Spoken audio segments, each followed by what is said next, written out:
And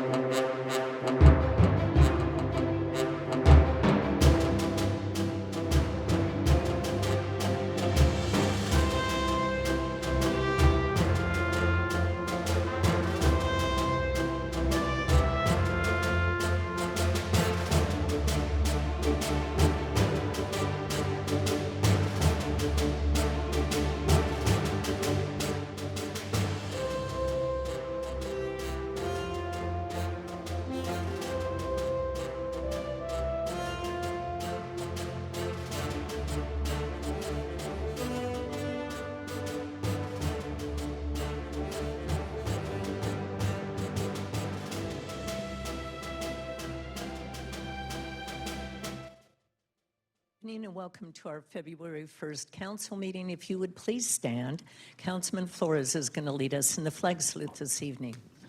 Please join me as we salute our nation's flag. Place your right hand over your heart. Ready, begin. I pledge allegiance to the flag of the United States of America and to the republic for which it stands, one nation, under God, indivisible, with liberty and justice for all. Thank you, Chris. And if you'd please be seated. Our first presentation this evening is the Mayor's Home Beautification Award for February 2022. And the winners this month are Derek and Joanne Webster of 6348 Chipola Court. If you'd come forward, please.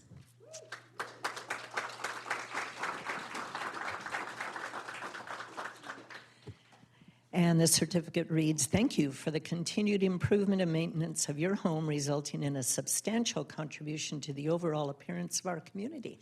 And it's presented to you this day. We also have a certificate of congratulations, recognitions from Supervisor Kurt Hagman. We have a picture of your beautiful home. We have 2 lapel pins. I know you get lots of goodies. We have 2 pen and pencil sets. And we have the coveted yard sign. Now, I understand that you're a celebrity. I don't think so. I think so, I've heard. I understand you're the former chief of police? Captain of West Covina. Covina. Got it all wrong, didn't I? But it's close. Who does the maintenance on your yard? We have a gardener. You have a gardener? Yeah, we have a gardener, and we had it remodeled last year. Oh, well, it's beautiful. You've done a beautiful job. Thank you. How long have you lived in Chino? Since 2012. Oh, since 2012. Great. Well, thank you very much for everything that you've done for your neighborhood. And be sure to put this sign in your yard so that people know. Thank you, Mayor. You're welcome. Thank you very much for being here.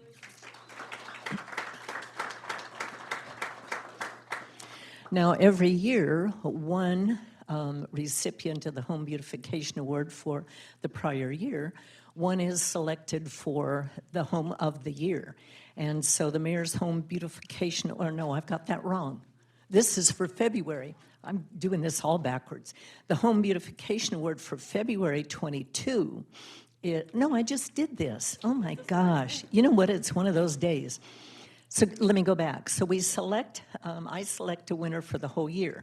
And the winner for 2021 is Jason and Lauren Anker of 6802 Burke Court.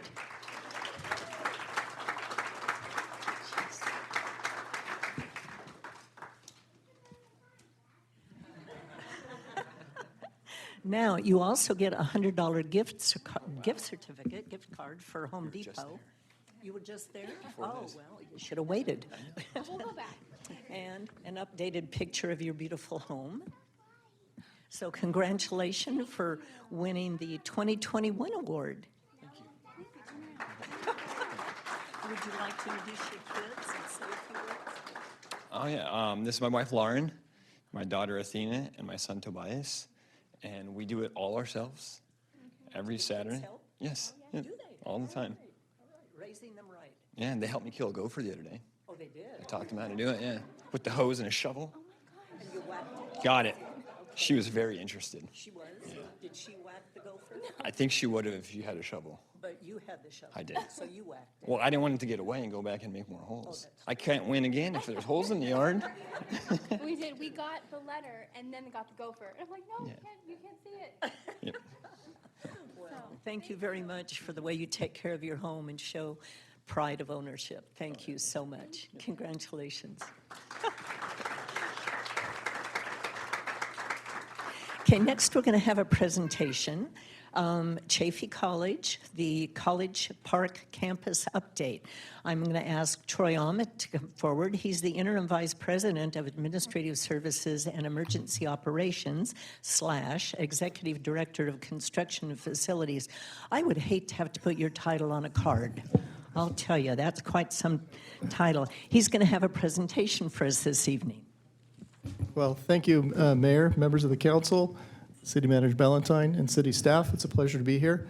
On behalf of the Governing Board of Chaffey College, President Superintendent Henry Shannon, and the executive team, we thank you very much for this opportunity to share some very exciting news of a new project that's coming to your city, in particular to the College Park Master Plan area on our Chaffey College where we have our campus currently.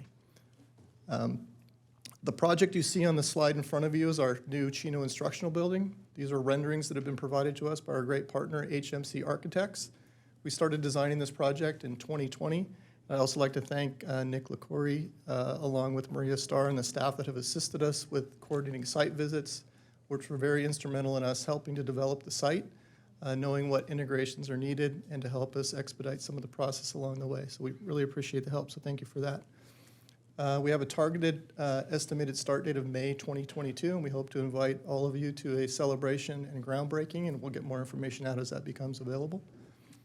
Targeted project completion is 2 years, so it'll be May of 2024. The building is a 35,000 square foot building, instructional building. It sits on about almost just under 3 acres of the site, and I'll show you the orientation of the site here in just a moment. And with the estimated cost of $26 million. And next slide, please. This is a state-funded 50% match project. So the state is providing us with half of that $26 million to do this project. We've already received the approvals from the Chancellor's Office and their Department of Finance. We've also received the approvals from the Division of State Architects that oversees these types of projects. And this is a design bid build project. We just completed our mandatory job walk. This project is now out on the street to bid, closing here in just a couple of weeks. So we'll be selecting a general contractor to help us build this project, and once we get that information, we'll make sure we share that with you and your staff. Some of the strategies in building this building, we're targeting a zero net energy facility and certification, meaning that 80% reduction in energy performance, and we're going to use the existing on-campus photovoltaics that we did in a project for our solar carports a few years ago, so we're going to take advantage of that. Some of the strategies included providing the social collaboration in spaces and outdoor connections. We want students to stay there. And we're also very excited about the development you have going across the street that's semi-retail. We'll have some food services for the campus as well. So we've been in numerous meetings with that developer early on, helping to let them know what some of the needs are for the college. So it's been a great partnership as well. And also to design flexible and active learning and teaching spaces. As you know, the delivery methods and models for teaching have changed, especially with COVID. So we've learned a lot of things there, and we've designed a lot of high-tech spaces in these buildings that future-proof us for events just like we had. Next slide, please. So as I mentioned, here's just a little bit of orientation of our site plan. So you're looking, the buildings there that are represented, the one in the upper corner is the Chino Community Center. Below that, the horseshoe shape is the Chino main building. The building to the left of that, the black stripe is our existing health science building, and the red block you see there is the project site for this building that you see there in the rendering to the right, labeled instructional building. And again, there are some of the goals. We're instilling a sense of belonging. We want students to stay on campus throughout the entire day and enjoy the experience. We're accommodating these diverse teaching methodologies, creating these comfortable outdoor spaces as well, where students can enjoy the beautiful outdoors and the vistas to the south across the open campus to the mountain range in the south, and then design a safe and secure environment too as well. Next slide, please. This slide represents some of the floor plans, just a quick snapshot. In the upper right corner, you can see the modeling there. Number 1 is highlighted, and that represents the photo in the lower left corner. So as you enter the building, that'll be the lobby area with that kind of a gathering location for students. Number 2, you can see, is on the east of the project. Those are the classroom pods. There's a total of 6 classrooms, 3 on the bottom floor, 3 on the top floor. And on the second floor, we have the faculty offices, conference room, and break room for the faculty. And then you would see number 3 in the top right there is the Success Center, where students can come for tutoring and additional help throughout the day. Next slide, please. With that, this view you're looking at here is actually the south elevation, looking at the south elevation. So faculty members in their offices there and students on the lower floors will be looking across that south view to the mountains and hopefully really enjoy their educational experience. I have my contact information there on the slide. If you'd like any additional information, please feel free to reach out to me. More than happy to answer any questions and come back if you have any other need for a presentation. And with that, I'll open up to questions. This is an amazing plan. Oops. This is an amazing plan. It's going to be a beautiful addition to the campus. Really excited to see that. Comments from council members? Yeah, I know that you got several future buildings going in there, but do you have any projection on when you plan on building additional buildings? At this point, there's not anything projected in the very near future. However, there is a master plan that contemplates something maybe a few more years out, but nothing in the immediate plan. And how many do you plan on, as far as students, how many do you anticipate are going to be at this campus? We're evaluating that now with your master plan and all the new developments there. Our institutional research department constantly runs those numbers. It's been a little challenging with the pandemic and COVID. Obviously, enrollment has impacted a lot of areas. So we're looking at making sure that we're right-sizing the campus as well for the new teaching modalities and making sure we have adequate facilities in your area to accommodate all the massive growth that you have as well.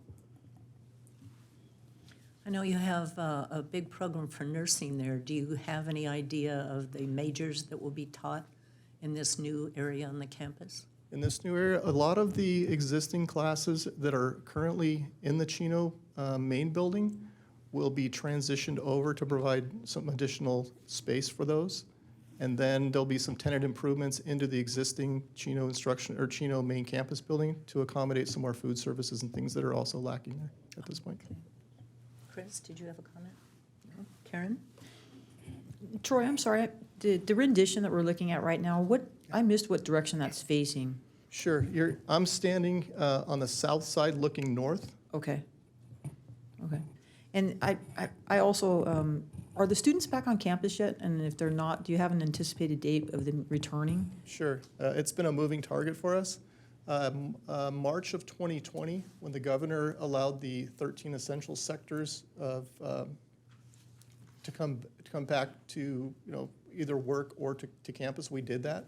We brought back all the lab classes in a limited capacity. We kept the class loads light so that we were, if at any time the county had a outbreak and the transmission was high, that a large group or gathering was, I think, 10 or 12. So we made sure we capped our classes at 12, so we weren't disrupting students by saying you can come to class.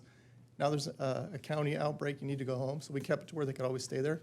And we did that in the sectors of chemistry, the nursing, health sciences, biology, aeronautics. The FAA doesn't really allow people to work from home doing engine maintenance type work. So we brought back those that we could.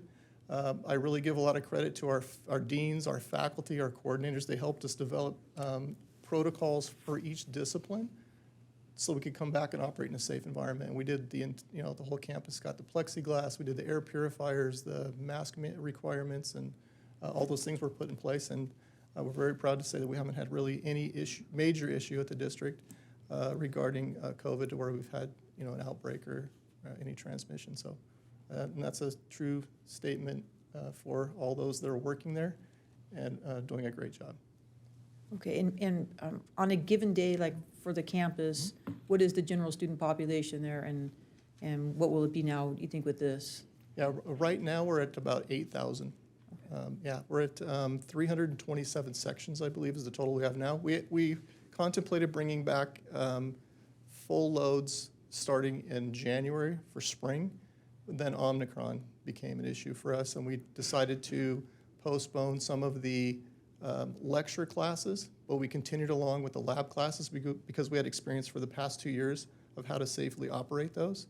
So the lab classes have been in full swing since the beginning of January with full loads in them. And now we've decided to push the in-person lecture classes, the more classroom type formats, off until February 28th. And we'll reevaluate along the way prior to that and see if we have to extend that. But we're doing everything we can to try to get everybody back in the classrooms as soon as we can. Thank you, Troy. You're welcome. It's important for people to be together, especially students. Yeah, and again, thank you all for your time, and Thank you for being here. thank you. Okay, City Attorney, we had recessed to a closed session prior to the beginning of the regular meeting. If you would please make any announcements out of that closed session. Thank you, Mayor, members of the council, and those in attendance. The City Council met in closed session, as explained by the mayor, and held a discussion on the 2 items listed on the closed session agenda, both conference with legal counsel, existing litigation matters. As to the first item, City of Chino versus Kelly Bossler in her official capacity as Director of the California Department of Finance. The City Council received a briefing on the Court of Appeals decision denying the City of Chino's efforts to recover the $15.9 million expended. These were funds the former Chino Redevelopment Agency was obligated to pay for to perform sewer, water, and street improvements performed in the city. The City Council is very disappointed that the state refuses to reimburse the city these funds, and the courts will not enforce the reimbursement obligations, which were well documented when the expenditures were made nearly 30 years ago. Although the city produced over 700 pages of records confirming the expenditures, the Court of Appeal found that the lack of copies of canceled checks to the contractor and the like render the obligations of the former redevelopment agency and therefore the state of California funding source unenforceable. Regardless, the City Council does not wish to continue to expend further staff efforts and funds by pursuing any additional appeal of this matter. The City Council also held a discussion on item number 2, the City of Chino and additional parties versus California Department of Corrections and Rehabilitation and additional parties. City Council received an update to the status of that matter, provided direction, and no further reportable action was taken. That concludes the report out of closed session. Okay, thank you very much. City Manager Ballantyne, do we have any agenda additions or modifications? Mayor and council, I have no changes to the agenda. Thank you. Okay. For the public's information, we have an economic development report for January in our agenda packet. If you'd like to look at that, it has some very interesting information in it. Next, under public announcements, this is the time and the place for the general public to address the council on items that do not appear elsewhere. Our first written request to speak is Mr. Craig Arnhart. He's from Calvary Chapel, Chino Valley, and he's going to lead us in an invocation. I would invite anyone who would like to join us to please stand. First of all, Madam Mayor, I want to thank you on behalf of Pastor David and all of us on staff at Calvary Chapel, Chino Valley, being here. Father, I just ask, Lord, that you would just be with this council members, Father, that you would give them wisdom in all they do to run this city, to make decisions for those that have voted for them. I pray, Father, that you would continue to bless this city in the name of Jesus. Amen. Amen. Thank you very much for being here this evening. That's the only written request to speak I have. Is there anyone in the audience that would like to address the council on any item that's not on the agenda? Okay, seeing none, we'll move on to public comments. First, I'd like to give one last reminder for folks to come out to the annual Run for Russ Memorial 5K Run and Community Walk this Saturday, February 5th, at the Chino Civic Center, specifically located at 13250 Central Avenue. Check-in for the event is open from 6:45 to 7:45 a.m., with the 5K walk starting at 8 o'clock. This event honors the life of Chino police officer Russ Miller, who was tragically struck and killed by a drunk driver in the line of duty on February 1st, 2000.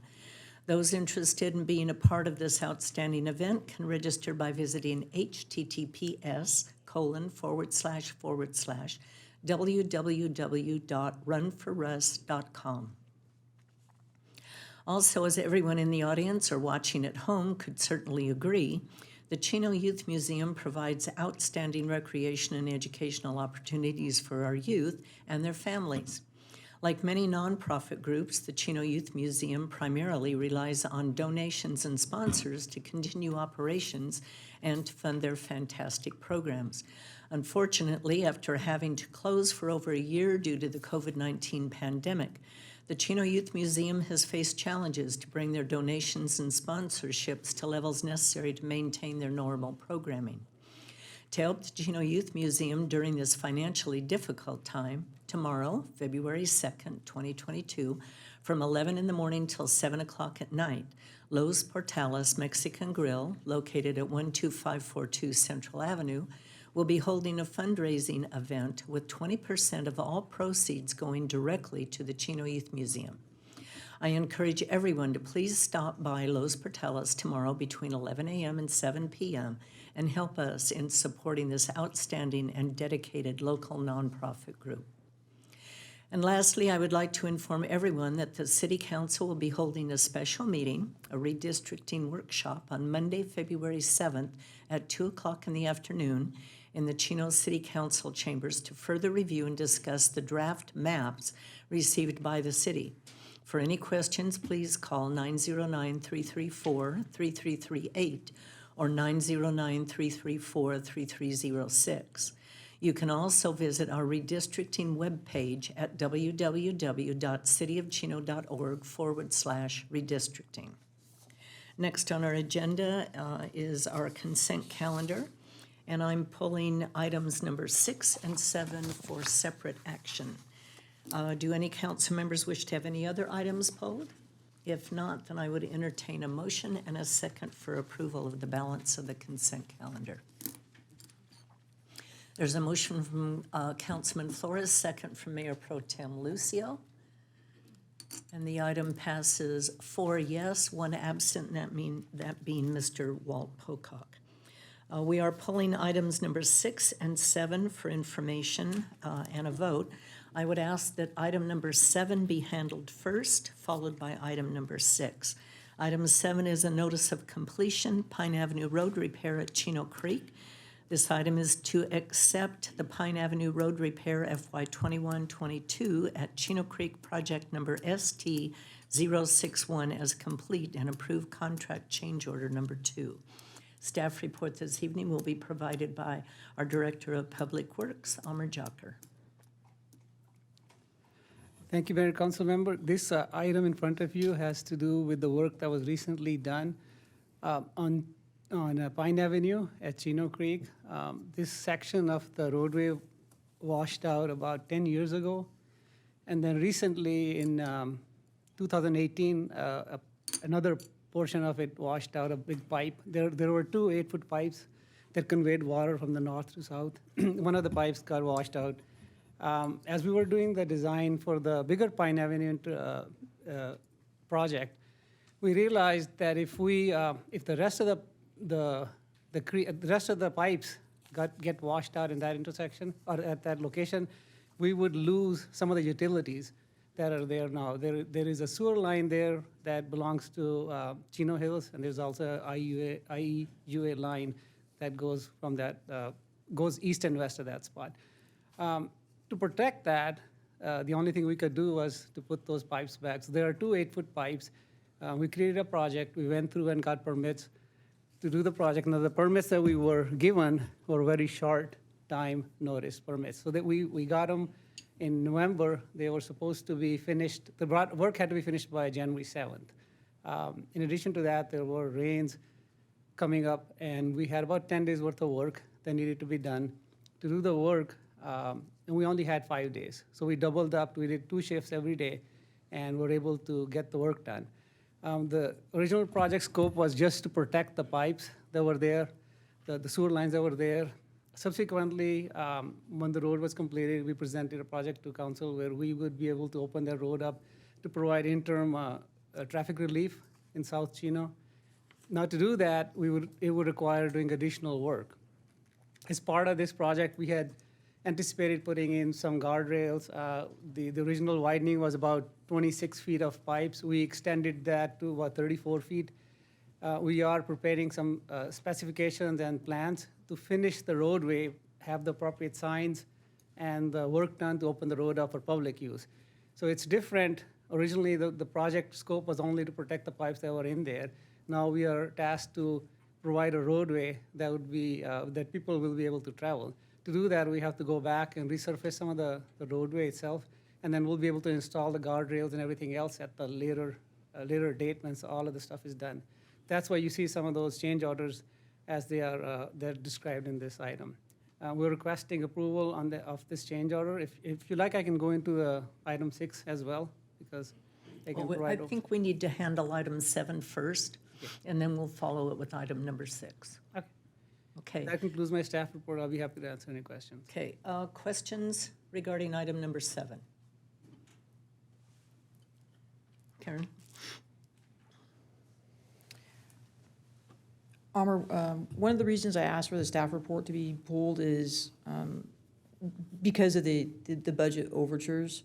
Can you explain to the public why we went over, in this particular circumstance on this project versus getting an appropriation, prior to doing so, because it's out of the norm for the public, as well as one of the things I've expressed to the mayor and the city managers, when we go over, I think, our budget on some of these contracts with these contractors, I think it's important that we explain to the staff, why. And in this particular case, I think you've done a good job of explaining why we went over. But just cleaning some of that up. A lot of times, I think when the public sees something on the consent calendar, they think that there's no issue with the report whatsoever. So I appreciate you giving the staff report tonight. My other question is, in addition to explaining that to the public, is when do we think we will bring back, it looks like the CC 02.8, like the metal guardrail and some of this other labor, when do we expect for that to come back? Because essentially with this project, we're going to tell the contractor that their obligation is complete, but the project is not complete, right?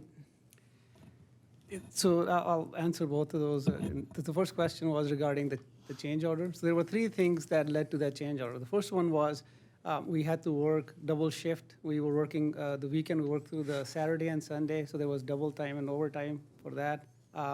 In addition to the second thing, what we did was we widened the original length of the pipe that we were supposed to install was about 26 feet. We ended up putting in 34 feet of pipe just to have a wider opening.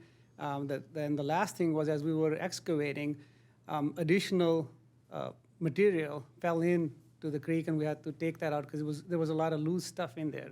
So we ended up putting twice as much concrete than anticipated. So instead of about 200 yards, we ended up putting 400 yards of concrete. So you see that, all of that added into that. So there were 3 things that led to that change order being so large. As to why we didn't come to council prior to doing the change order, our policy is that we do get about 10% authorization from the city council for any type of change order. In this case, that would have been around $50,000 or so.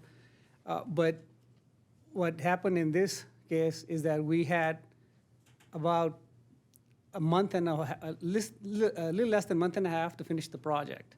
And if we didn't finish the project in that time, we would lose the permit that we had obtained for Army Corps of Engineers to do this project. The second thing was there were rains coming in, so we had rains forecasted for all of December. This was just prior to Christmas.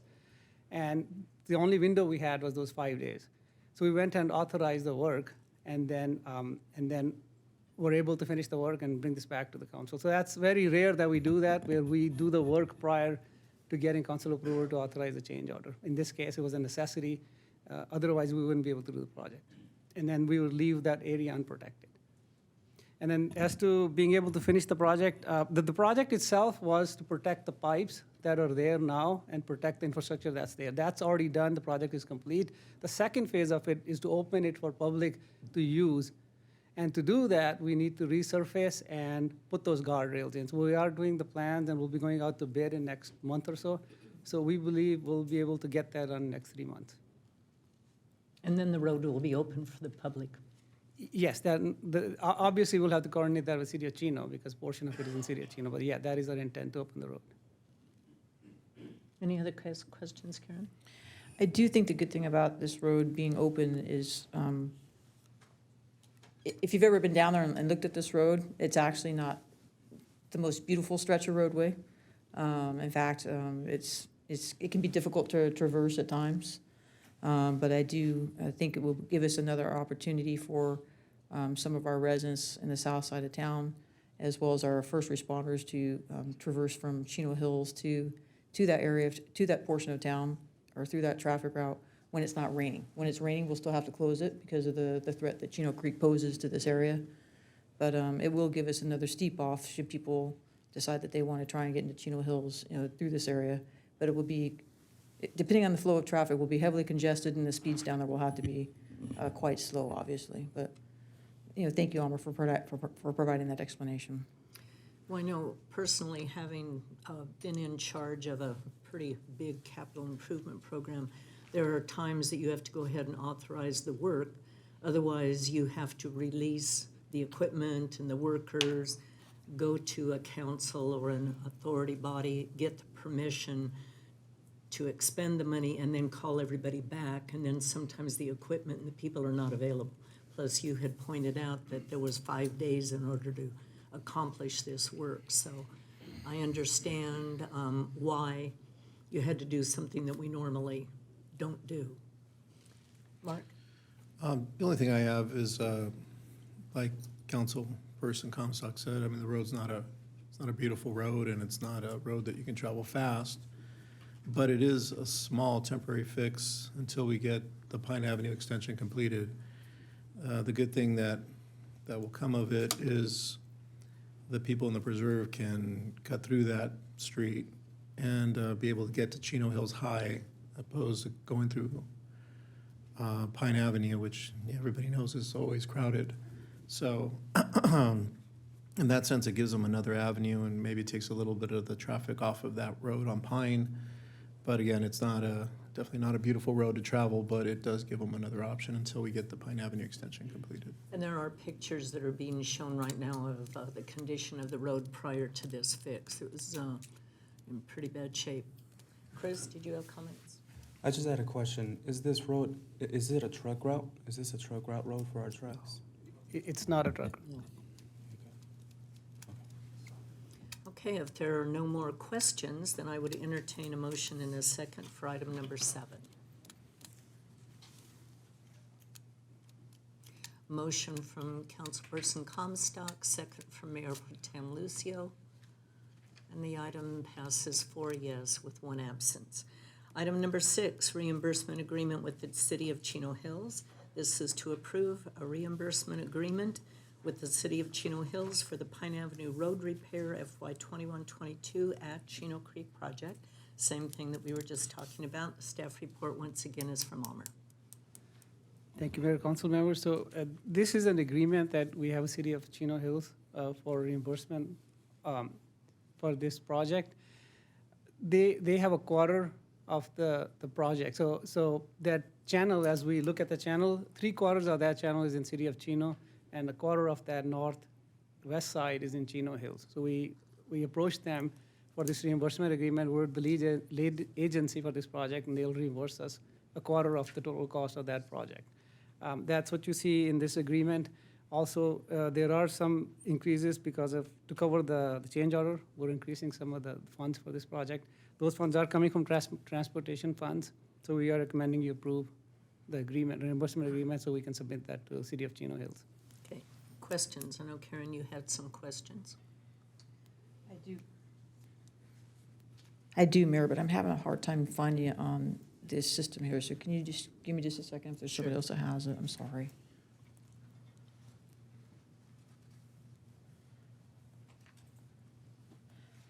Well, Amr, while I'm scrolling, when I was reading this, the reason I asked the mayor to have this pulled is it dawned on me while we were looking at this. I want to say the amount that we're asking Chino Hills to reimburse us for is approximately $117,000. Is that correct? I'm looking for this.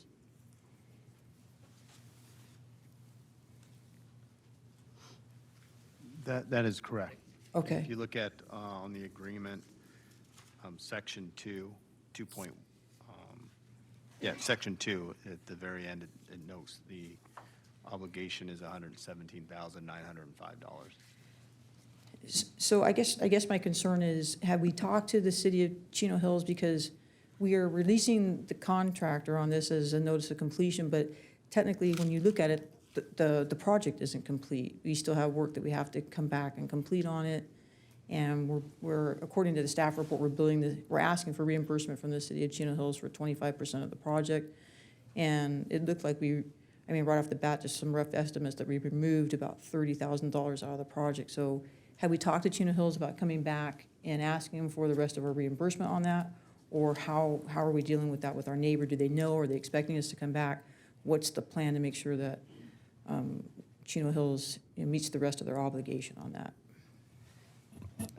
So the section that we removed for most of the guardrail is going to go into city of Chino side. So as we approach from the east, the guardrail is in city of Chino. As we approach from the west, the guardrail itself is city of Chino. There's a little bit of guardrail that's on top of the bridge that belongs to city of Chino Hills.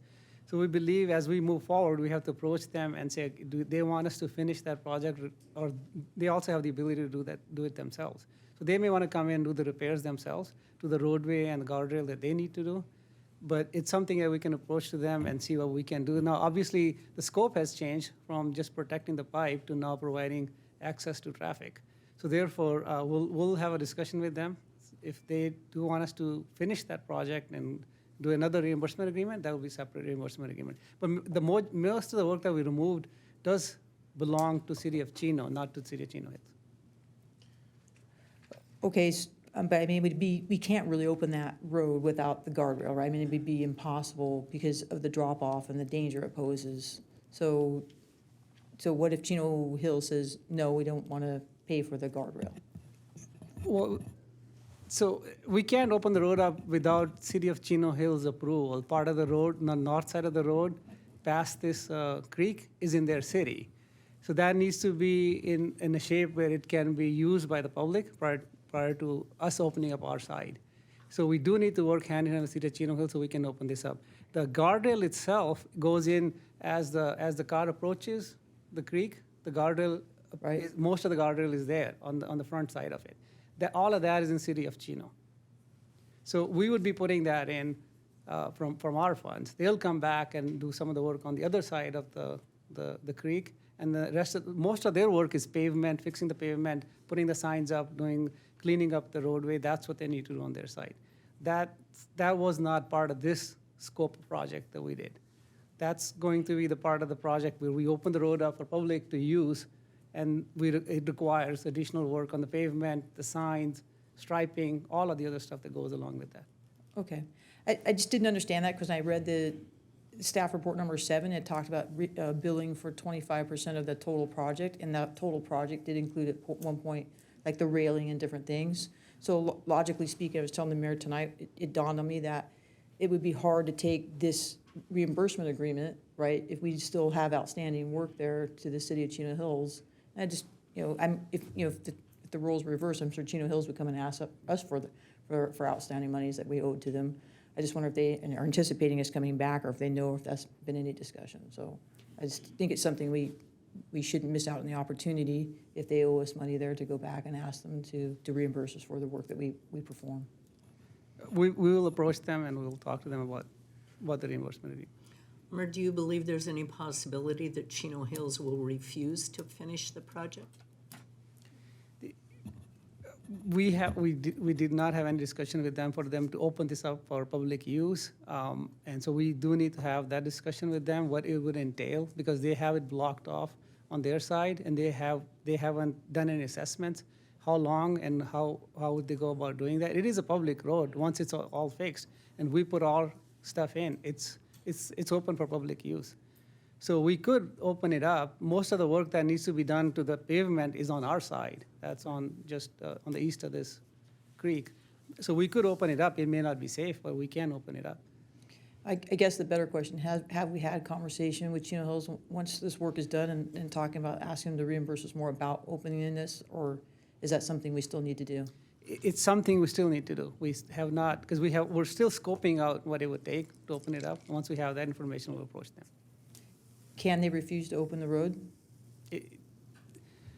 It's a difficult question to answer. It is a public road. They can, obviously they can close roads in their city, but then that also means they need to come to us and say, okay, we're closing the road, because we have to close our side. So we keep our side open, their side is closed. Public still be able to access the road, because part of it goes south to Euclid.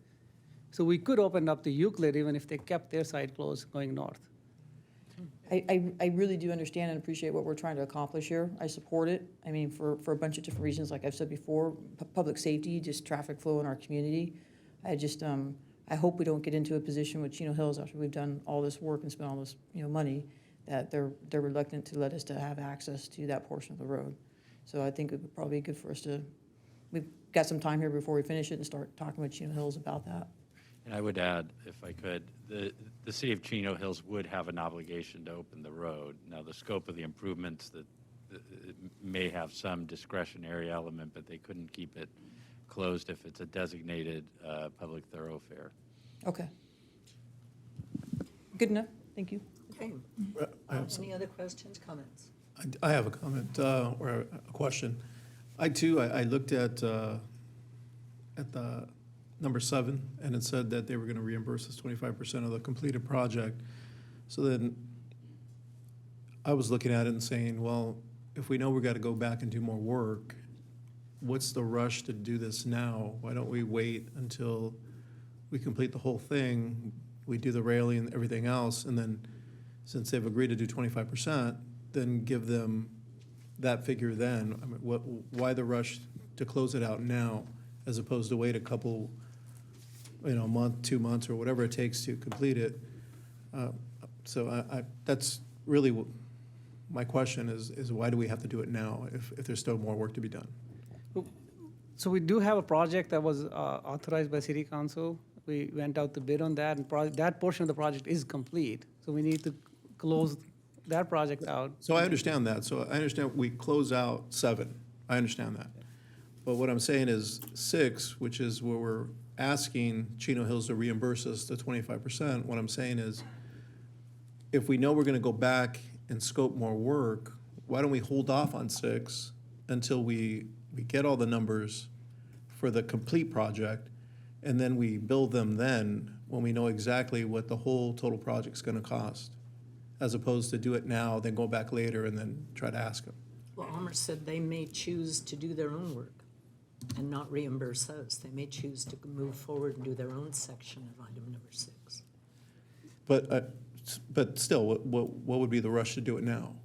Even if we went back and they said, okay, well, we're going to do our own work, then we know what our scope would be, and then we could give them an accurate number. So there is no rush to close this.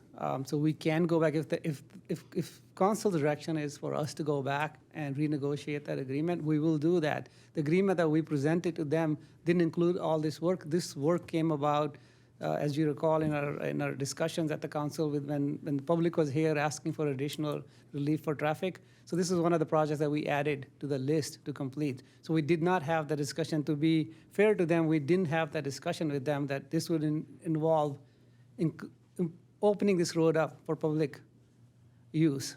So that's why you don't see that reflected in the agreement. I believe they've taken this to their council with the intent of getting this finalized. So it would require us to go back, renegotiate the agreement with them. They would have to go back to their city council and then make sure that they approve the agreement prior to bringing it back to you guys. So we can definitely do that. If that's your direction, that's what we will do. The only thing I would also add is that the scope of work for the second phase may change. It may be 20% or maybe 15% of their responsibility. It just depends on when we scope out the project and how far we have to take the asphalt, that'll dictate. It may not, by default, if we stuck with this, it's not 25%. So the second phase may be a different percentage based on the scope of work and what work they want to have done. I think it would be cleaner just to go ahead and close out phase one and then go into phase two. Maybe less complicated. Well, it was just that when they did phase one, the railing was in there, everything was in there.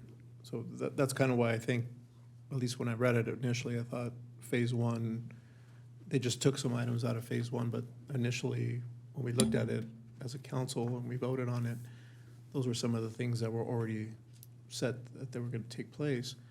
And then now we're being told, well, no, we're going to take those out, but we're going to come back. So that's the only reason I bring that up, because initially when we looked at it first, it had those items in there, and then we just ended up taking them out. Scope has changed. So what is council's desire? We can either approve item number 6 and close out phase number 1, and then go on to phase number 2, or we can keep part of phase number 1 open. I mean, I would just think that, I mean, how much more do you think that the additional work's going to cost? We believe it's approximately $300,000 to $500,000, somewhere in between, depending on how much work we have to do. So we really don't have a good number yet, but we believe it's more than 3, and we believe it's less than 500,000. Okay.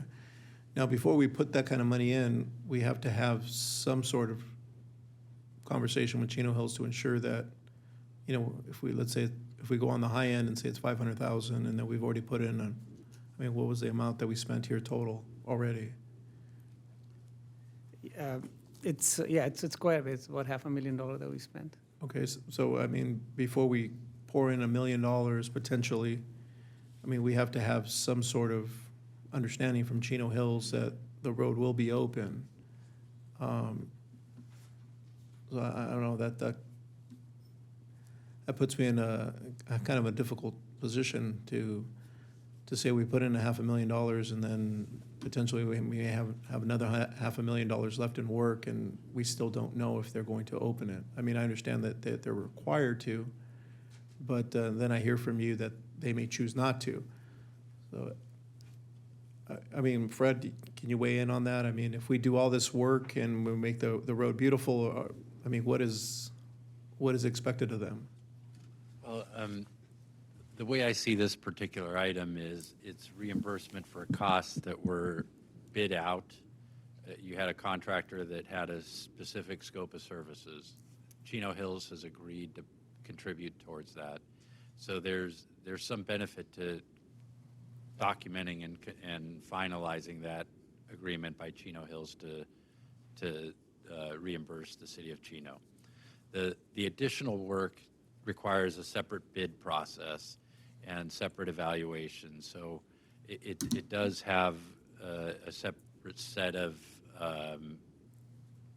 conditions that both city councils have to agree upon.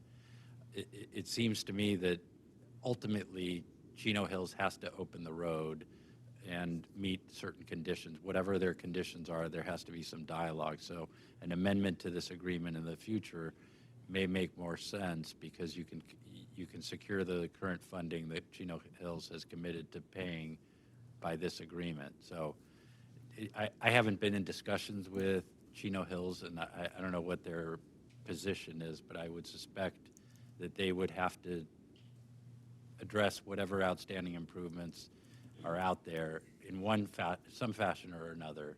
So keeping the road closed indefinitely is not an option. So they have to address whatever street standards would apply. You know, perhaps there's some discretion in, you know, the signage, et cetera, but at the end of the day, they have to come to terms on some scope that both parties agree upon. So, long-winded way of saying, getting them to commit to paying what has already been completed by the contractor through this agreement sort of checks that box and lets you then work on the outstanding pieces to secure their obligation to open their part of the road. Which I think is a lot cleaner than keeping this open and dragging on. That's my sense, because they're sort of distinct projects that were awarded to, this contractor had a very distinct scope of services. That's why you're closing out the contract, because they've met all of the obligations of that contract. Right. So personally, I would encourage the council to approve item number 6 and get the reimbursement from Chino Hills and then start phase 2 on the next part. We had to protect the pipes. That was our obligation. And they agreed to pay their fair share of protecting those pipes. Now, the next phase is so that we can open that to the public. Whether or not Chino Hills will agree to that, when the Pine Avenue extension finally goes in, when we have the rest of the, I don't know how many millions of dollars to complete that, then the whole thing will be open. But in the meantime, our emergency fire department stuff has no direct access to that area. This would help that tremendously, as well as being open to the public. If we don't have Chino Hills cooperation in opening up, that's something that we'll have to tackle in the future. So Mayor, I agree with you on, 7 and 6. But if I didn't realize like the second scope of work could be up to $500,000. And even if it was like the scope of work changed and it's 15%, I had no idea. I mean, that's like $75,000 we would be asking Chino Hills, potentially to reimburse us for if it was on the low end. Yeah, it depends, like you heard Armour said, their portion of the next phase is smaller. So I think we should start entering into a conversation with Chino Hills about our intent, right?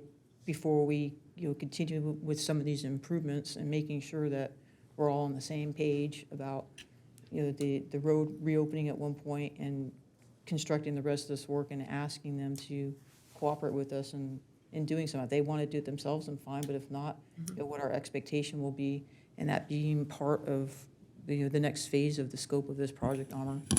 That's my recommendation. And I'll mirror that.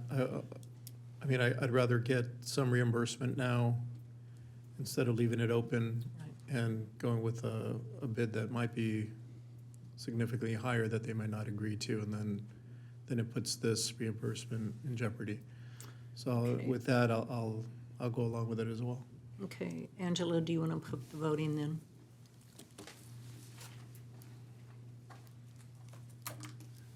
For some reason, the staff report that's shown for item number 6 is not item number 6.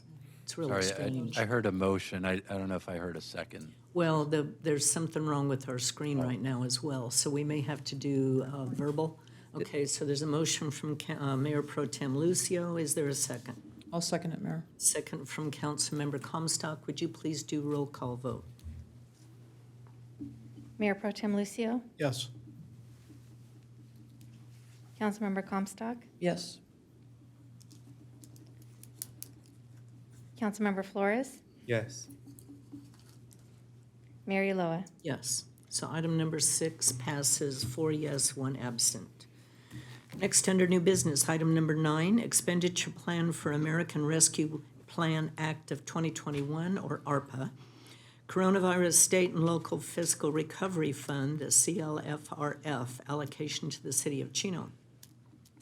This item is proposed City of Chino American Rescue Plan Act of 2021 expenditure plan. Our staff report this evening will be provided by our Deputy City Manager, Vivian Castro.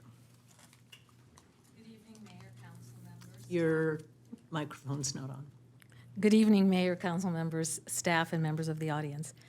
For council's consideration this evening is a proposed expenditure plan for the funds allocated to the City of Chino from the Coronavirus State and Local Fiscal Recovery Fund of the American Rescue Plan Act of 2021. The State and Local Fiscal Recovery Fund provides counties and cities $130 billion, of which the City of Chino has been allocated $14,987,541, based on a per capita distribution. The first half of the funding was received by the city in June in the fiscal year 2021. The second, which is to be received in June of 2022, is already included in the city's fiscal year 2021-22 budget. An interim final rule was issued by the Department of Treasury in May 2021, specifying 4 eligible uses of these fiscal recovery funds, namely, to replace public sector revenue lost due to the coronavirus pandemic, to respond to negative public health and economic consequences of the pandemic in our community, to provide premium pay for essential workers in critical sectors who bore the greatest risk during the pandemic, and to invest in water, sewer, and broadband infrastructure. On January 6th of 2022, Treasury actually issued the final rule, which affords additional flexibility and clarifies the eligible uses. Most importantly for Chino, by providing a standard allowance of $10 million for revenue loss and broadening the share of eligible workers who can receive premium pay, the final rule allows the city to use its entire allocation to offset negative fiscal impacts created by the pandemic. The proposed City of Chino ARPA expenditure plan provides for the city to use $10 million of the allocation as an option, and this simplifies the process. We don't have to do the calculation. 2, it would provide a total of $1.75 million in premium pay for city employees on a one-time basis, non-safety employees being provided up to $4,000 and safety employees $6,000, and allocates $3,083,848 for multiple year funding of rehired employees. And finally, it allocates $153,693 to restore the city's expenditure on unemployment insurance premiums paid during the pandemic. This provides a plan to expend the city's total fiscal recovery fund allocation of $14,987,541 during the time period and for the eligible purposes provided in the federal guidelines. Furthermore, the proposed spending plan for the city's $14.99 million, we'll just call it, allocation aligns with the city's strategic plan priorities of enhancing the city's financial stability by using the funds to backfill revenue losses and unanticipated expenditures that support city public services. It also rewards superior customer service provided by our employees to our residents, particularly during a time of great need in our community. And finally, by supporting and rewarding exemplary leadership, as demonstrated by staff that displayed commitment to residents and their jobs despite the increased risk during the pandemic. Staff recommends the City Council adopt Resolution 2022-011, approving the City of Chino American Rescue Plan Act of 2021 expenditure plan, approve applicable amendments to the city's fiscal year 2021 budget, and authorize the city manager and his designees to take the appropriate and necessary actions to carry out the proposed plan. Thank you for your attention, and I'll be happy to answer any questions. Okay, thank you very much. Any questions of staff on this item or comments? Okay, then I would entertain. I'll make a comment. Okay. When we looked at this and we looked at the employee premium pay, one of the things that resonated with us is the fact that our employees came back almost immediately when a lot of cities completely shut down. Even the council itself, and we were up and having meetings. We did Zoom meetings a couple times, but then we went back to actual meetings. And I just want to, you always hear from people that your employees are your greatest assets, but then you never really show it. In this case, I think the city council was overwhelmingly in support of the employee premium pay because of the work that our employees do every day. And, you know, how do you put a price on when our employees go to work and their spouses come down with coronavirus and end up in the hospital? You really can't. So, and I'm sure I speak for everybody up here in the council, thank you for the work that you did for us and the work that you do for us. And this is a small token of how we can show you that we truly appreciate you and appreciate everything that you do. That's all I have. In addition, even the 2 months that we were actually shut down, many of our employees, their work numbers were actually transferred to their cell numbers at home. And so when you called in City Hall, it was, you didn't know that they weren't actually at work. And so many of our employees were working from home, sometimes 24/7, not even during regular work hours, to try to keep the support up for our public. But we actually got back together after 2 months because it was physically impossible to provide services to the public if you aren't here. Many of the surrounding communities were shut down way longer than that. And some of them now are even contemplating shutting down again, which, again, the city of Chino, we're different that way. We support our public and we want to be here. You know, we're a family, we're a team, and you can't very well be supportive if you're not here physically. So, and we have very great, loyal employees, and we're not the only ones that appreciate it. Our public appreciates it very much also. Any other comments? Yes, Mayor.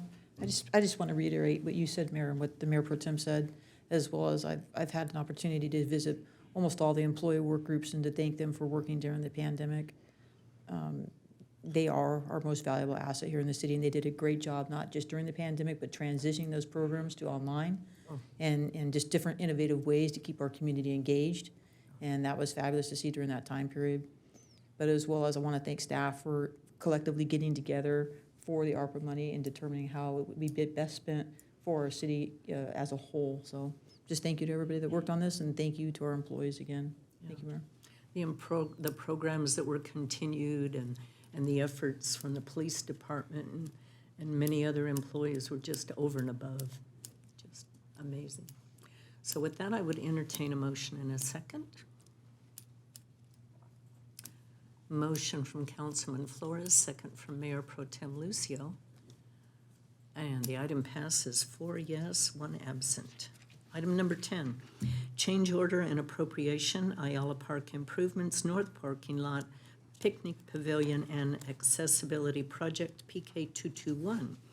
This is to approve a change order and an additional appropriation to Classic Engineering and Construction Incorporated, Orange, California, for the Ayala Park Improvements, North Parking Lot, Picnic Pavilion and Accessibility Project.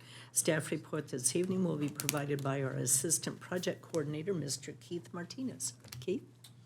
Good evening, Madam Mayor and members of the City Council. Good evening, Madam Mayor and members of the City Council.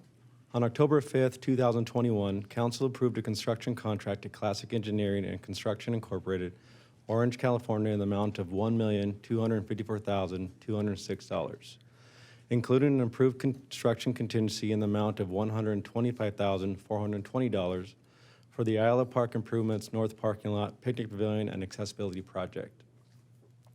During construction, almost 7 inches of rain from 2 back-to-back rainstorms in December had oversaturated the construction site, causing excess moisture to seep into existing soil, preventing proper compaction to be achieved per plan, thus delaying the project. If you're able to look at the screen, we have 2 shots from the construction project. You can see the water there that's surface right now, and then the next slide shows more of the bigger picture, which has not as much surface water, but you can see where the water had stayed put. Unfortunately, we have soil in this park that is mostly clay. And when clay gets water, it doesn't want to release it, thus making it really muddy, really impossible for it to dry out.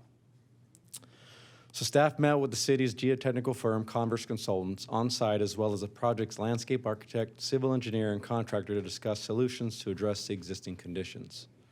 After several moisture tests were conducted, Converse recommended to over-excavate up to 30 inches of wet soil, replace with a firm bottom of 1 inch to 2 inch rock, and then backfill with base to meet compaction requirements.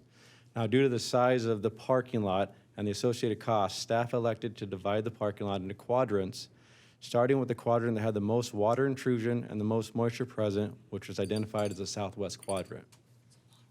Upon successful completion of the recommendation to the southwest quadrant, Converse recommended to complete the same work in the remaining quadrants to achieve the proper compaction, However, only over-excavating 18 inches versus 30 of wet soil, as these quadrants were not as severely affected as the southwest quadrant. Staff worked with the landscape architect, civil engineer, and contractor to verify quantities of material, labor hours, and equipment needs to justify costs in change order request number 4. After several revisions, city staff was comfortable with the amount requested. Staff is requesting to approve a change order in the amount of $169,078.99. The remaining approved construction contingency from the original contract had a balance of $8,607.03, which will exhaust the approved contingency for the unanticipated work included in change order number 4. In addition, staff is requesting the authorization to spend up to 10% of project contingencies in the amount of $16,047 for any additional unanticipated work through the completion of the project, bringing the total construction cost to $1,540,097.96. Due to the amount of unanticipated work required for this project, the total budget amount has been exceeded.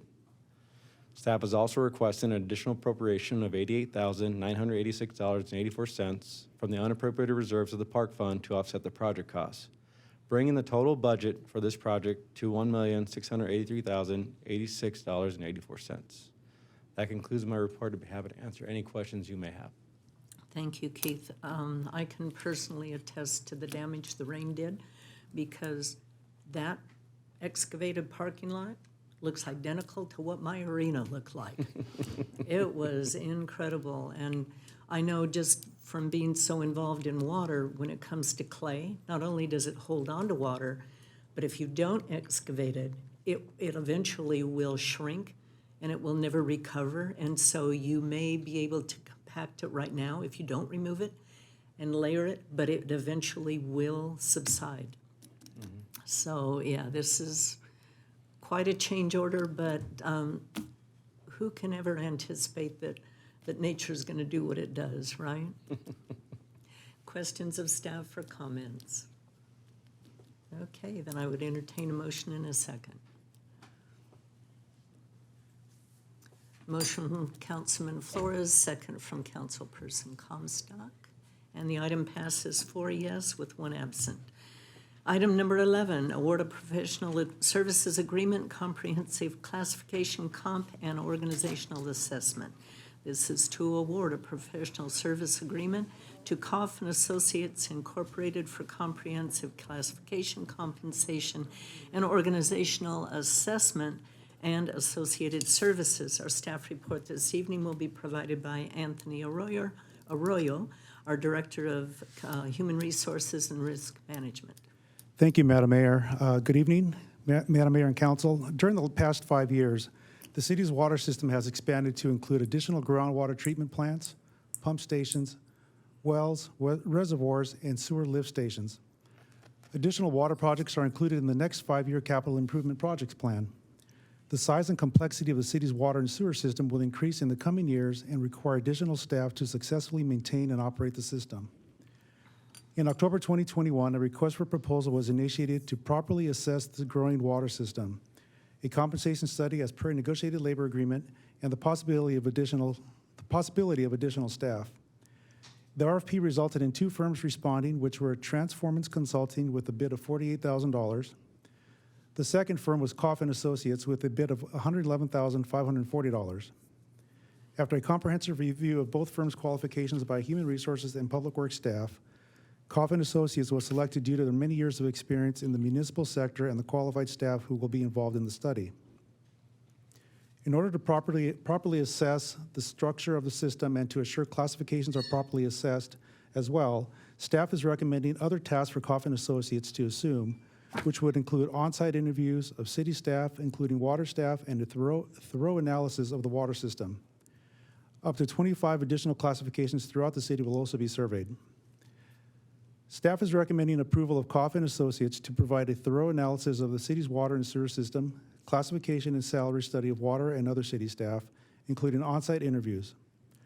Should the contract be awarded, the total amount of the classification and compensation and water study is $111,540, plus an additional amount not to exceed $30,000 for the additional classification and compensation study, for a total not to exceed $141,540.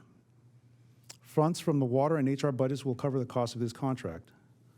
Madam Mayor and Council, that concludes my report. I'd be happy to answer any questions with regard to the classification study. My colleague, Amr Jocker, is here to answer any questions as they relate to the assessment of the Water Division. Thank you. Okay, thank you, Anthony. I know we do have some comments from council members.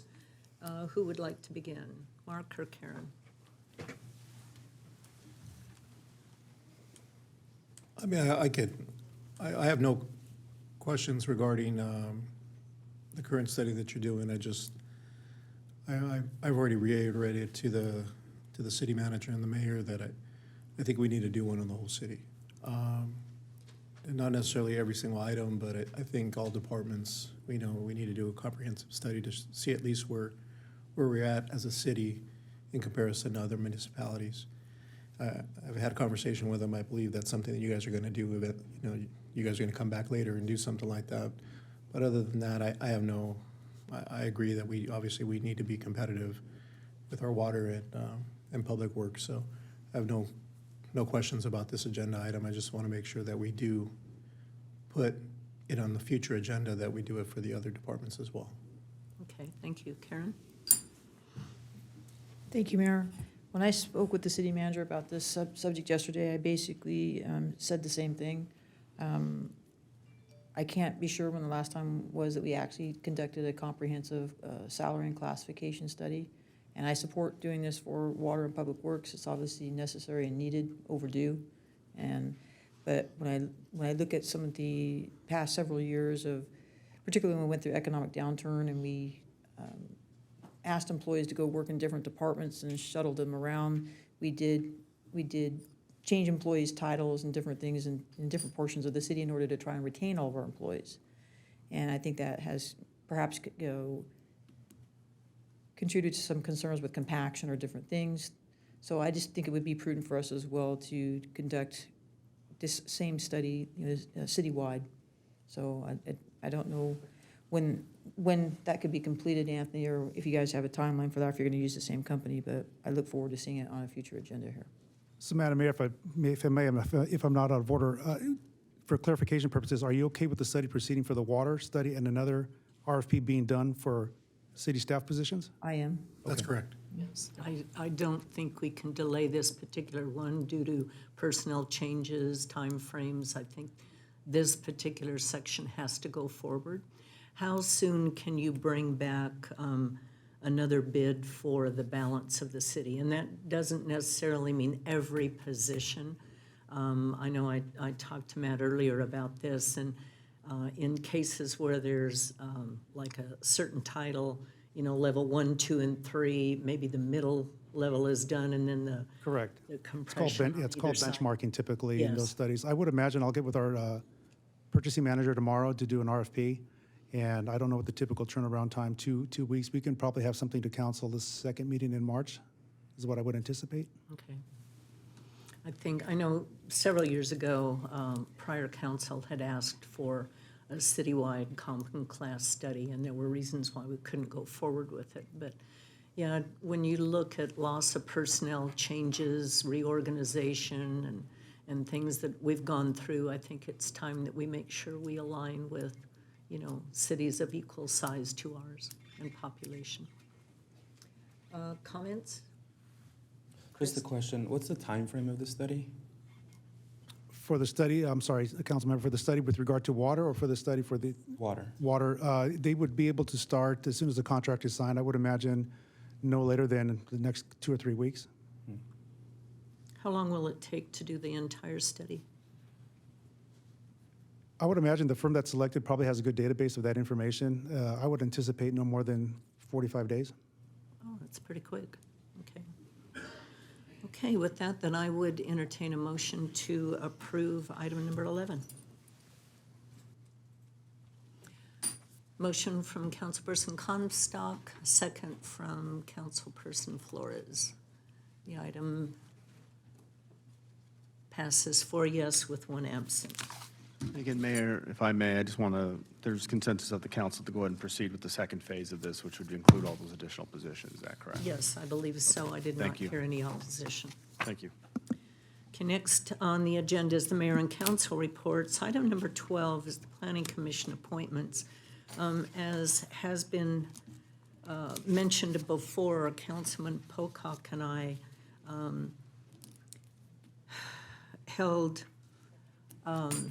interviews with all of the applicants for the planning commission vacancies, and we had many very good applicants. We were very impressed with the people that had applied. And it was a difficult decision to select 3 out of the, I think it was 13 or so that applied. A couple didn't end up attending the interviews, but I think we have 3 excellent people for our planning commission. I think it's going to give us a very, very good, broad-based commission. And so I would like to ratify the appointments of Kevin Cisneros, Lisa Fraga, and Lawrence Vieira to the Planning Commission. Not yet. Would anyone in the audience like to address the council regarding these appointments? Okay, seeing none, then I would entertain a motion in a second. Can I clap? You can. Can I clap now, Mayor? I'm sorry. Not yet. The motion is approved. Councilman or Mayor Pro Tem Lucio, second from Councilman Flores. The item passes 4 yes with 1 absent. Now you can clap.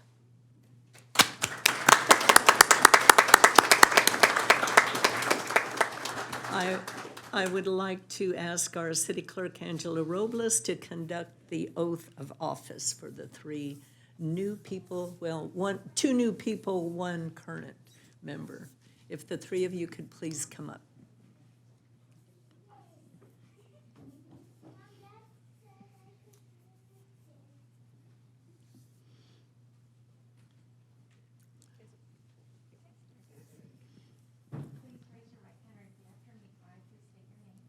I, Kevin Cisneros, do solemnly swear that I will support and defend the Constitution of the United States and the Constitution of the State of California against all enemies, foreign and domestic, that I will bear true faith and allegiance to the Constitution of the United States and the Constitution of the State of California, that I take this obligation freely without any mental reservation or purpose of evasion, and that I will well and faithfully discharge the duties upon which I am about to enter. Thank you. Can I take a photo? Now, before you sit down, I would like each of you to give a little bit of background on each of you and why you applied to the Planning Commission. Hi, everyone. My name is Lisa Fraga. I have a passion for serving my city, and my goal is always to make anywhere I go a better place. So I think Chino is an amazing city, and I would love to just see it grow. And the downtown center beautification is like my passion right now, so I'm so excited to see that come to fruition. Thank you. Awesome. Hi, I'm Kevin Cisneros. My family came to the city of Chino in 1986. I'm a graduate of, I'm a graduate of Don Lugo High School, and I still live just a few blocks away from Don Lugo and just a block away from where I grew up. So my family and I own a house there, and I just want to say thank you to my beautiful wife, Melanie, and my boys, Grayson and Carson, for the support of which I couldn't do all what I do without the support of a wonderful family, so I'm grateful for that. I work here in the city of Chino. I'm the corporate operations manager for Inland Empire Escrow. Our main office is here in Chino and has been for 35 25 years. And I'm just looking forward, and first I want to say thank you, Mayor Yoloa and council members, for the opportunity to continue to serve this great city. And I'm looking forward to working hard as a commissioner for our residents and our city council to ensure that our city continues to grow with balanced growth, which is important to us while we adhere to the general plan and Measure M, of course. So I'm grateful for the opportunity, Mayor and City Council, and that's a little bit about me. Now tell me about you. No, Kevin. Thank you, thank you. Thank you. My name is Larry Vieira. I'm pretty new to Chino. I actually moved out here in 2015, bought a home over in College Park. Looking forward to supporting the city, the growth. I'm a firm believer that there's the right opportunity for the right growth in the right locations. I've spent probably most of my life in the construction industry, so I'm very, very familiar with processes and plans and permits and all that fun stuff. And I look forward to serving the community. So thank you so much for the opportunity. Lawrence, tell the audience a little bit about where you retired from. I spent 2.5 decades working for Mickey Mouse. My capacity there was regional engineering manager, so I was responsible for pretty much everything but actually the rides. The rides are more technical in nature, and we have a team that has to have very specific training in order to work on the rides. But everything else, from restaurants to merchandise to the landscaping that everybody enjoys when they go there, that was all part of my responsibility. At one point, I had a little more than 300 working craftsmen and about 40 engineering managers. So it was a wonderful experience. I loved every minute of it. My family has also served for Disney for many, many years. My mom was 30 years there. My dad was 20. So it's kind of in our family, but I'm glad to be here. Well, welcome, all three of you. I'm really excited. I'm excited about the experience that you three bring to the Planning Commission, and 2 new visionaries, and I think it's going to be really exciting, and I'm looking forward to seeing what you bring forward. So welcome aboard.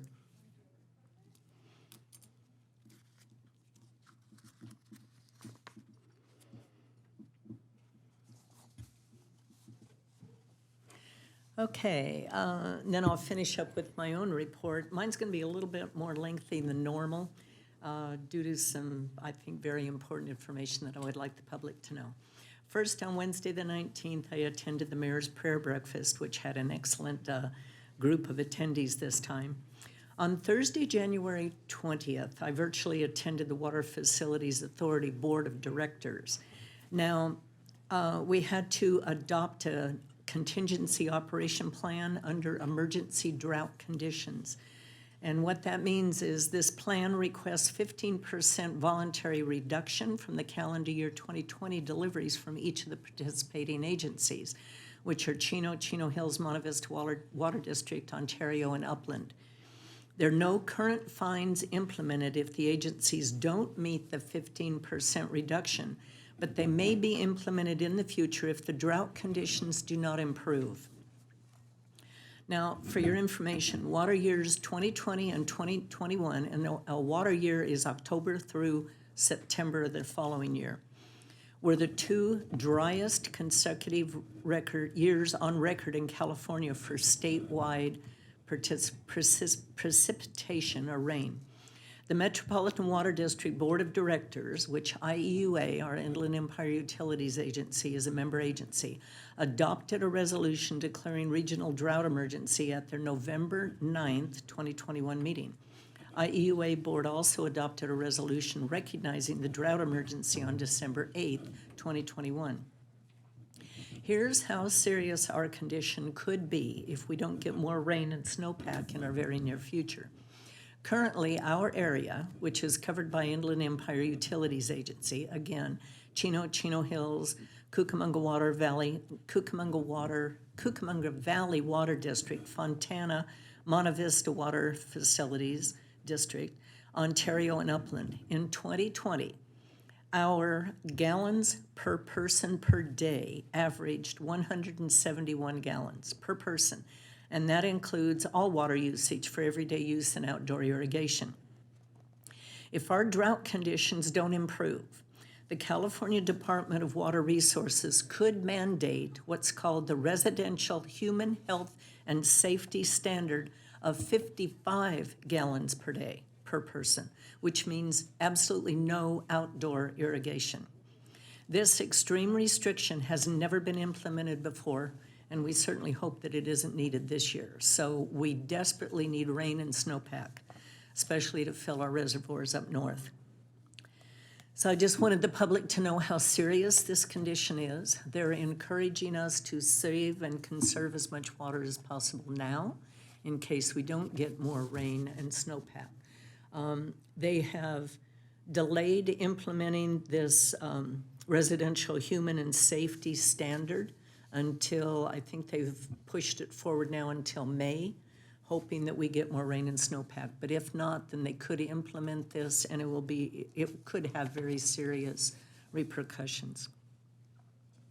Then on that same day, I virtually attended the Appropriate Pool Confidential session, the advisory committee meeting, which held discussions regarding the drought and the need for rain, how important it is to capture as much storm water as possible. And I also virtually attended the Recharge Implementation Committee meeting. On Monday, January 24th, I filmed a segment for the State of the City Address event coming up. And then City Manager Ballantyne and Mayor Pro Tem Lucio and I met with representatives of the Chino Valley Fire District to discuss items of mutual concern.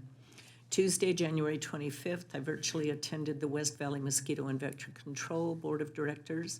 Thursday, January 27th, I virtually attended the Water Master Board of Directors meeting and the Chino Desalter Authority Finance Committee meeting.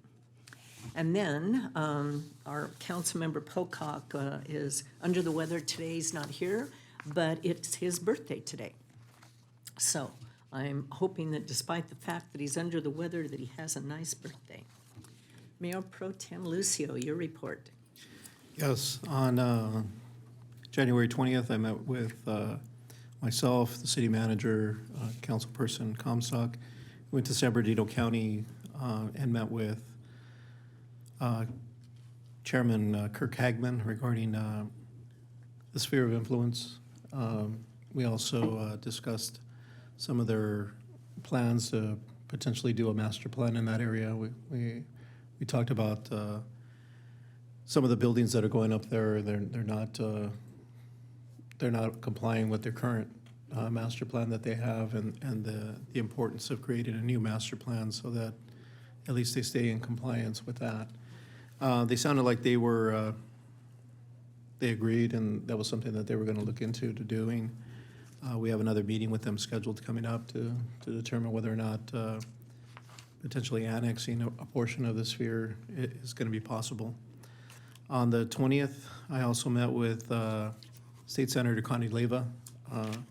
We discussed some of the things that she's done for the city of Ontario and Pomona.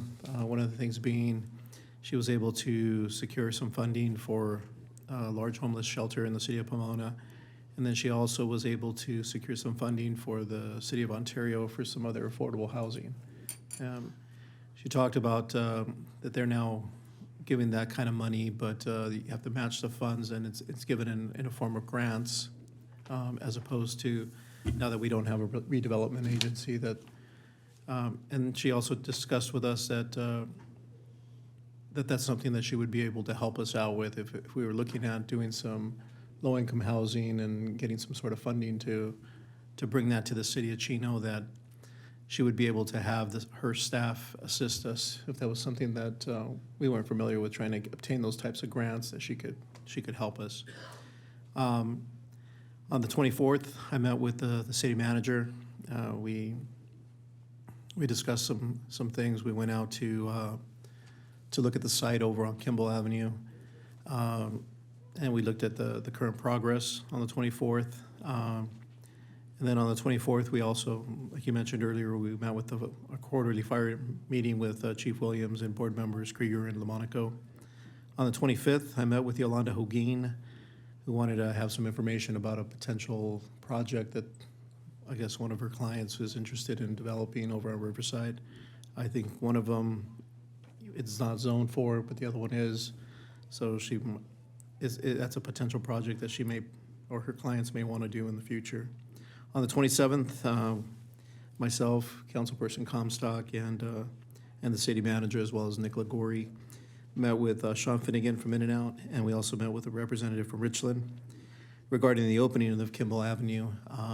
They ended up guaranteeing us that they were going to start laying down the base, and they also told us that they will be able to get one lane open on the 22nd of February in each direction, so it will have a partial opening on Kimball Avenue. As far as the full opening of the street, he wasn't able to give us a firm date on that because they have to deal with the utilities companies and some of the cable companies that run their lines on the telephone poles, and so that they had to work with them to try to bring them down. They're hoping that it's not too much longer, but they're really at the whim of the utility companies. But he definitely gave us a firm date of February 22nd to open the road in one direction, one way in each direction.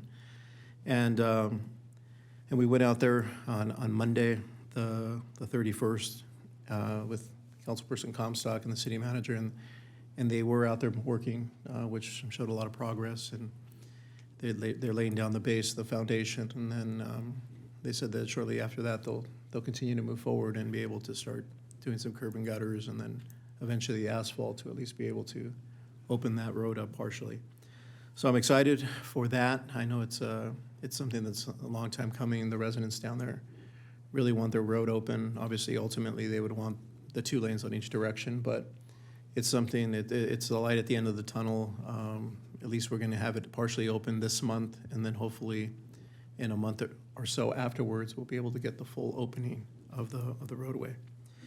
And I just want to say that today, the Chino Valley Unified School District met in a special meeting to dedicate a facility to Mark Hargrove at the Chino High School. I just want to say thank you to them for recognizing the work that Mark did here in the community. And I mean, he was born and raised here. He worked here. His family was here. He was a long time with his parents were here. So it's nice that that board member Joe Schaefer recognized him and brought that to his peers to name a building after him. And I just wanted to say thank you. Did they say what they were going to name after him? I didn't attend the meeting, so I'm not 100% not sure. Okay.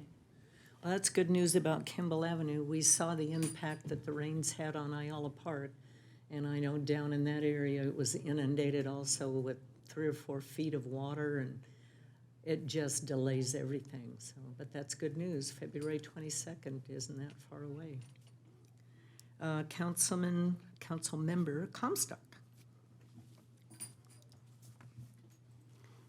Thank you, Mayor. A lot of what I'm going to cover has already been covered tonight, Mayor, so perhaps I can be a little more brief. I did also attend your Mayor's Prayer Breakfast on Wednesday, the 19th, Mayor. That's just a great group of people there. If you want to get up early in the morning and start your day off right, come down to the Mayor's Prayer Breakfast and get some salvation. It's always nice. And then I attended the office hours at City Hall on that same date.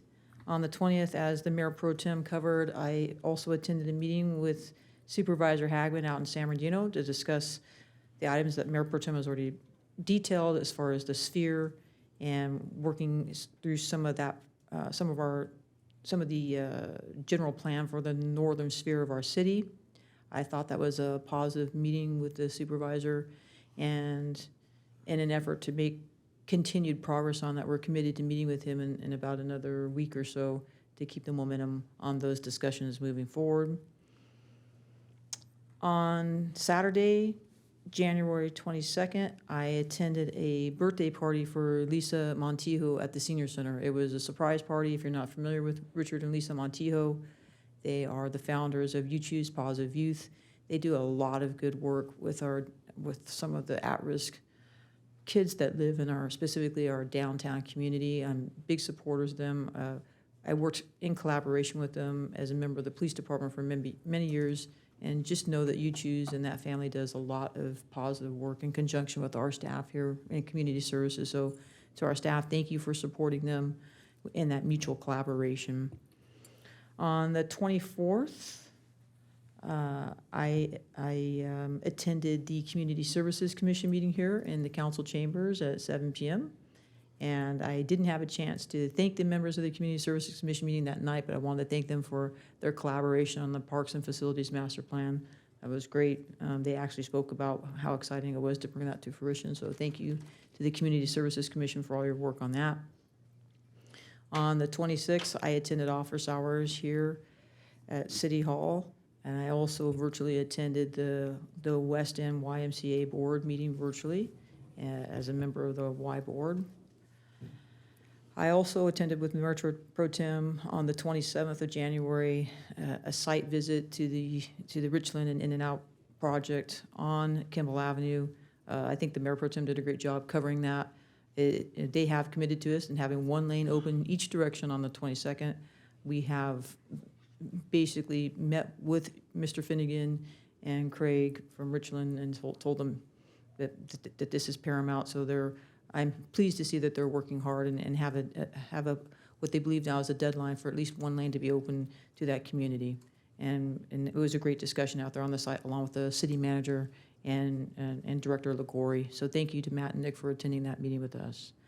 Then on the 28th at 8 a.m., I attended the Chino Valley Realtors meeting down off of Fairfield Ranch Road with a group of just mover and shaker real estate agents in town. And I shared some of my inspiration to run for city council, mayor, as well as I made sure to talk about your 3 priorities during your tenure as mayor, as far as the downtown master plan, the parks and facilities master plan, as well as the sphere of influence. And then on the 31st, I attended office hours here at City Hall, along with my one-on-one with the city manager. Productive meetings there on the 31st. And then on February 1st, today, I, of course, attended closed session. I just wanted to add that, my thanks as well to the school board for the tribute that they paid to Councilmember Hargrove, as well as just remind the community that today's marks the 22nd year of the passing of Russ Miller. I couldn't believe I had lunch with Chief Simmons last week, and there's only 19 people at the Chino Police Department that actually worked with Russ remaining. So just the run that's going to happen this weekend is a great tribute to keep him alive, his memory alive. And thank you to the police department community for your ongoing support of that run. And I did miss an event on the 20th, Mayor. I also met with Senator Leyva on that date and just had a meeting with her about her work in the Senate and some of her future political aspirations here in the county. And I thought that was a productive meeting as well. Aside from that, that wraps up my report for this past weeks. Isn't it amazing? Everybody thinks council just, the only thing we do is meet twice a month. Not quite. Not quite. Councilman Flores. Yes, thank you, Mayor. So on Wednesday, the 26th of January, I attended the Chino Valley Chamber of Commerce ribbon cutting for Advanced Auto Parts. That was a pretty exciting. Ribbon cutting. We missed you there, Mayor, but I had the honor of doing the presentation, so that was pretty fun. On that same day, I had the privilege of meeting with a resident by the name of Lynn Dudley, and we just went over some speeding complaints he had. I want to give just a huge shout out to Ted Oden and Dennis Rawls for kind of helping me out with that resident and coming up with different solutions regarding speeding down there. Over on let's see the street name. Over on 3rd and Tyler Street, there's a yield sign there, and from when I spoke with Dennis and when I spoke with Ted, there's not a lot of yield signs left in the city, and it's not really advised to have yield signs anymore. So that's something we may be working on, or we will be working on over the next couple months for all the residents down there. Let's see, on the 27th, Thursday, I met with the AYSO board over at the NAC, and just had an opportunity to introduce myself to them, and kind of, as Councilmember Karen mentioned, what I spoke about with them were the 3 plans that the mayor had, and that's kind of what, as a council together, we're working towards to accomplish. So that was a good night. On the 31st of January, just yesterday, I attended another ribbon cutting for a business that just opened up here called Let's Party Entertainment. That was a great night. It was a huge turnout, and I'm always excited to attend those.